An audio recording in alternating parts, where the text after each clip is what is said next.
which means you can do this. And then shoot a hyperlapse in 8K. With Smart Photo, every shot is a masterpiece. Yeah, but photos aren't really my thing. Don't worry. We've got you covered. It also does 4K 60p video. You can also slow things down. Way-do. And yes, there's HDR video. How's the flight time? It's fantastic. You're looking at up to 34 minutes in the air, a new record for the Mavic series. We've added OcuSync 2.0, so you can fly longer and see clearer. What if I'm not a great pilot? That's where Focus Track comes in, so you can fly like a pro.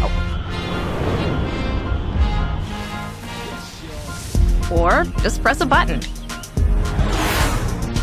Here's the best part. Automatic obstacle avoidance. Okay, but what do I do with all these shots? Here's an idea. Use the DJI Fly app to edit and share your moments with just a tap. So, what's different? A whole lot.